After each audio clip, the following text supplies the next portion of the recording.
Kondisi meditatif. Perkembangan teknologi yang begitu pesat selama ini sangat banyak membantu kehidupan umat manusia.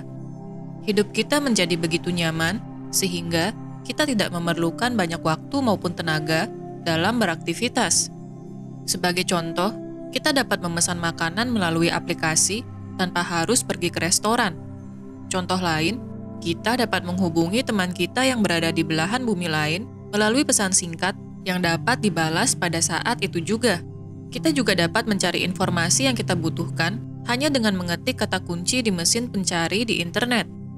Kemudahan-kemudahan ini kemudian menjadi bumerang bagi umat manusia, di mana para elit atau kapitalis kemudian mengontrol informasi, pilihan, serta pikiran umat manusia.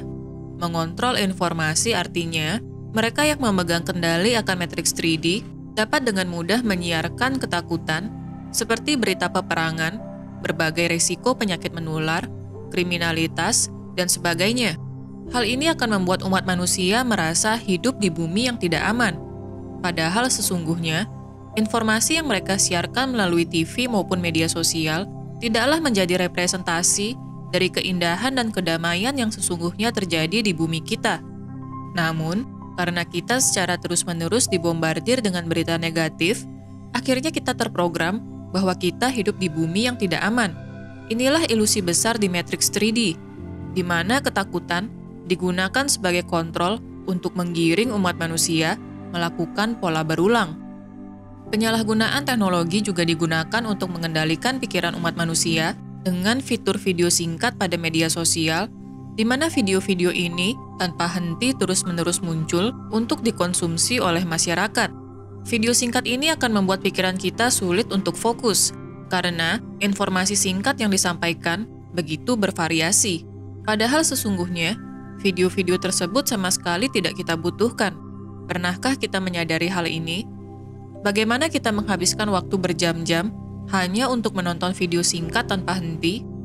Kita menjadi lupa untuk melakukan hal yang seharusnya kita selesaikan ketika pikiran kita terhipnotis untuk terus-menerus menggeser video-video singkat tersebut.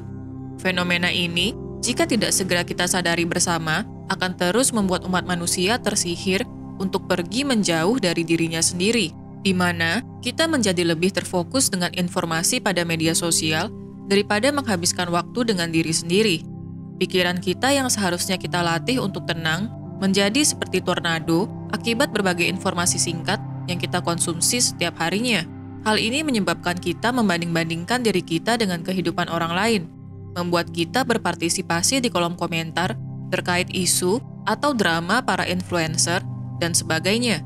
Inilah wujud dari penyerapan energi diri kita oleh para pemain drama di media sosial.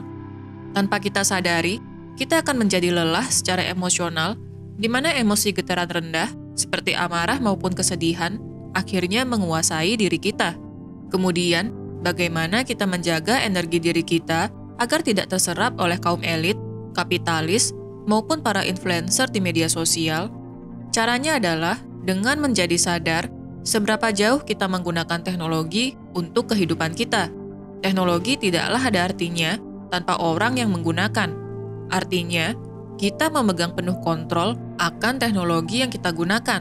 Namun, selama ini yang terjadi adalah teknologi telah mengontrol pikiran umat manusia secara masif.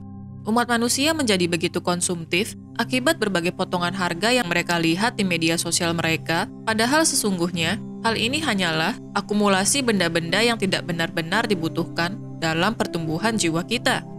Untuk dapat mengontrol teknologi yang kita gunakan, terlebih dahulu yang harus kita lakukan adalah dengan mengontrol diri kita sendiri, di mana kita sudah mampu menyeimbangkan semua lapisan energi diri kita. Ketika keselarasan dalam diri kita terjadi secara alami, kita akan mengetahui apa yang harus dan tidak seharusnya kita lakukan, karena kita menjadi lebih awas akan setiap hal yang kita lakukan. Hal ini akan berpengaruh terhadap bagaimana kita menggunakan teknologi.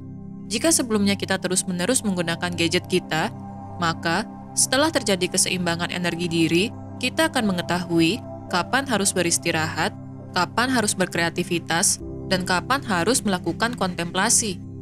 Kemampuan pengaturan ini juga terjadi akibat sensitivitas dari mata ketiga kita yang meningkat pesat, di mana kita kemudian memahami bahwa ilusi pada matriks 3D selama ini telah terlalu lama menguasai diri kita.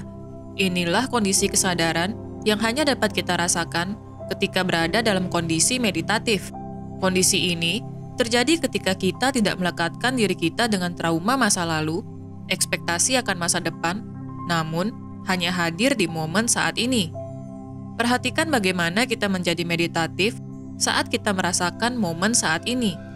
Kesadaran ini akan membuat pikiran kita begitu jernih, sehingga segala keputusan yang kita ambil adalah berdasarkan hati nurani. Kondisi meditatif dapat kita pertahankan di kehidupan sehari-hari dalam setiap momen. Rasakan bagaimana kita dapat memanipulasi energi yang kita keluarkan.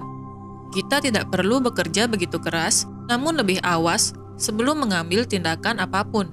Inilah kondisi umat manusia yang alami, di mana seluruh keselarasan hadir di kondisi meditatif.